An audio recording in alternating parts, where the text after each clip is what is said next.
Live on the Shannons SpeedSeries Facebook page from the Paddock area here at Queensland Raceway. Good morning, everybody. Greg Ruston, Fabian Coulthard with you on the final day of action here for round 4 of the season. Big day coming up, and we were kind of spoiled because Saturday was super, wasn't it? Oh, there was so much action yesterday. So not just in Trans Am, but Porsches, the racing across all the field was amazing. So hoping for another good day. The weather's shining, beautiful, high of 30 degrees. So should be a good one. We'll give you a little snapshot of things as we wander through the Paddock area here shortly. You might be able to hear the Porsches on track at the moment. It's probably very appropriate that we begin today's Facebook Live with an update for you. Both Andrew Goldie and Richard Cowan were involved in a very serious crash yesterday. Both drivers are okay. So too is the Marshal. I know a number of you have been asking about that on social media. The drivers are receiving ongoing care, of course, in hospital, and we're thinking of them in their recovery there. Across the course of the day, both Motorsport Australia and Porsche Cars Australia will keep you up to date on their social media platforms as just to how the drivers are going. Yeah, obviously it's a huge reminder how dangerous motorsport can be. So testament to the cars and how safe they are. Both guys are okay, so that's the main thing, but going with ongoing support from the hospital. So we are at the All-American Drivelines Trans Am pit. And yesterday, unfortunately, Benny Grice was in the wars. He didn't want to be after the start to the year that he had in Tasmania. It's been a heck of a fight by this guy.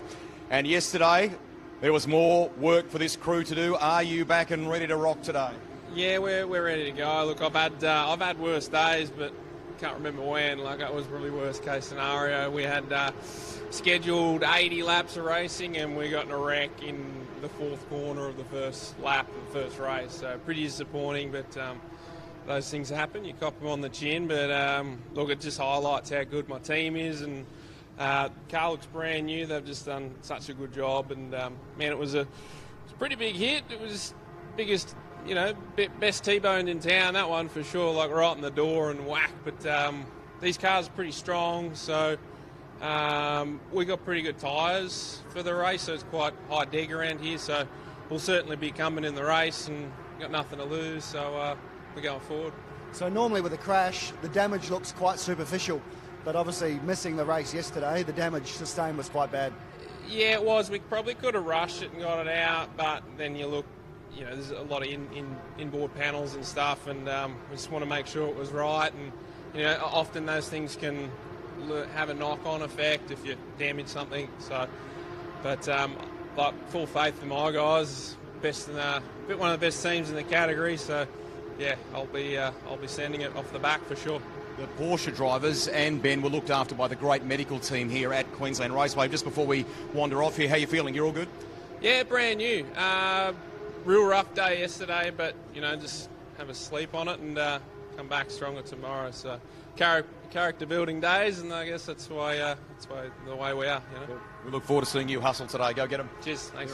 Ben Grice. Yep. Trans Am, of course, one of the real draw cards, and that's kind of been mixed up a little bit this weekend. Nash Morris is not taking part. He's doing a super job in Porsche Michelin Sprint Challenge. Owen Kelly isn't here, of course, because of business commitments. And James Moffat he said in commentary yesterday that they didn't quite nail it from a setup perspective. So we're seeing the likes of Gillis with pole position, Heyman taking that win. Pretty cool. It is great, and it's awesome to see different winners, but like you say, the absence of some key players is going to make a huge difference in the championship and how it's going to play out. You like double duties, don't you? Absolutely. Well, speaking of that, here he's got the Smolin kind of Prestige Connects top on because Lockie Manif has been driving the Porsche on the one hand, but also in TCR on the other. How have you found all that? Yeah, it's been flat out, Rusty. It's obviously been a huge weekend. We've had 12 sessions over 3 days, 6 on Friday, 3 on each Saturday and Sunday. So, yeah, it's been really good. Obviously, it's been a pleasure to join Shane in the GT4 Australia field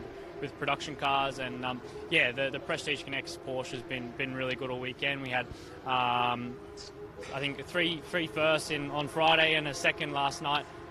Post-race, we crossed the line in the lead, but got a post-race and we're P2 for that. But off another one here in the morning, another hour race, and 2 more TCRs, so it's flat out. Night racing I'm a big fan of.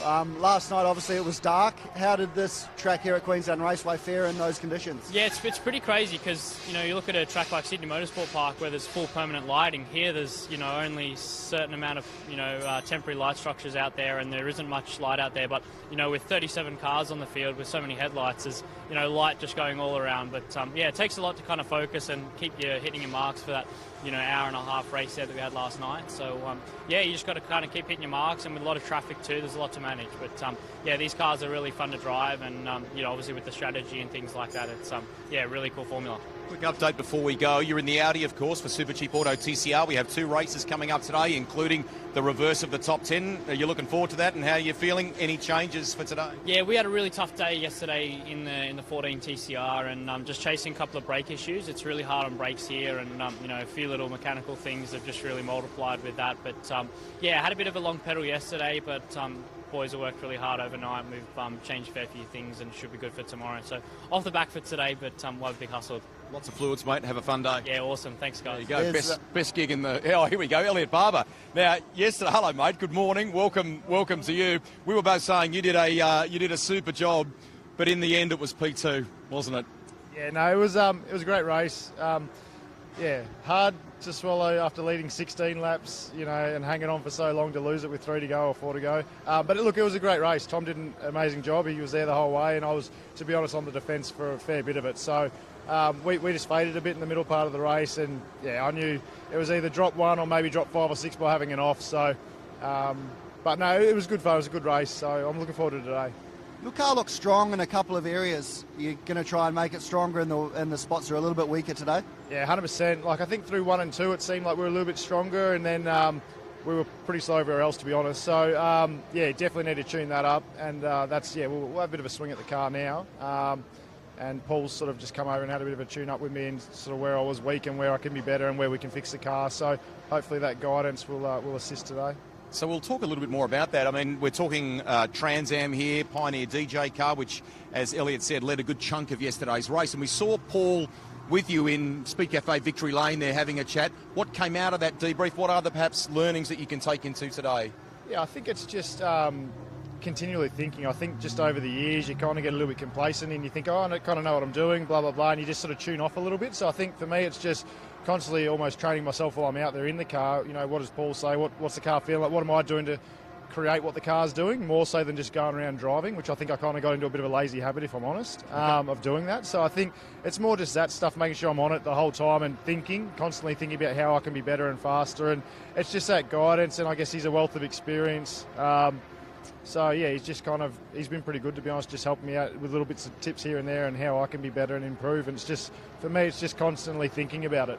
Cool. Have a great day. Thanks, boys. All the best. There he is, Elliot Barber, and he's talking, of course, about Paul Morris, the 2014 Bathurst winner, who an hour away at Norwell has that terrific driver training complex. And he's great in that space, mate, isn't he? Whether it's helping young kids on, understanding what they need to do out of the car, but how they apply themselves and what they do in the car as well. And having a little sharpen up like that, that's not to be, that's a good thing, isn't Absolutely. it? And the biggest thing is being able to identify your weakness. And if you're the first person to admit that you've got a weakness and you think that you can improve, then do what Elliot's done. Go out to a Norwell Motorplex, hone your skills.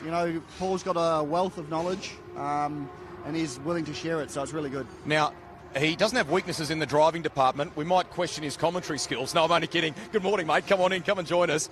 How are you? James Moffat with us. Typically, between two thorns, exactly. We'll do the jokes, mate. What's the takeout of yesterday, and what can we expect with the 34 today? A little tune-up. Yeah, we're working hard on it. We're just not quite happy with the balance. So we've been chasing it all weekend, to be honest, and didn't qualify well enough. Moved forward a little bit in the race. We come on really strong at the end of the race, which is probably why we don't qualify that well. But, I guess, big picture stuff is we still finished reasonably well, collecting the points, and today's a new day. Tyre life looked really good. Later on in the race, like you said, you're able to pick a few off. Yeah, and as you know, I don't need to tell you any different, Fabs. When you can't switch a tyre on in qualifying, it sort of probably bodes well for you in the race. So I think we'll be out of third for the first race today. So on the inside, which with the rolling start here at Queensland Raceway is favourable positioning. So hopefully a couple of spots off the line and clean air and extend the gap. See you, mate.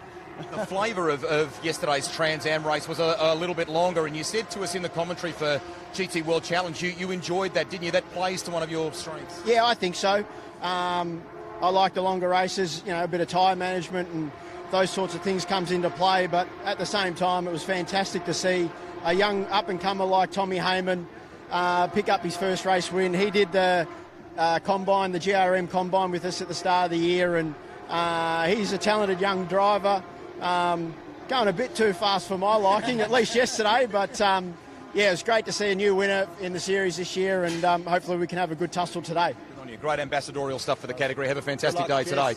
There he is, James Moffat. I think we're going to wrap this up here because we've got to get set for a big day on air on Stan Sport, so you can check your guides for details there, as they say. A reminder too that the back end of this championship, we're in the second half now, and Fabian and I are really excited about the events to come as well. So we'd love to see you at Sandown in early September, and then the big double header at the end of the year. Sydney Motorsport Park early November, followed 1 week later by the Super Cheap Auto Bathurst International. The place to go to get your tickets, and they are very reasonably priced. motorsporttickets.com.au. On behalf of Fabs and all of the team, we'll see you on the box today for some great racing here at QR. It's bye for now.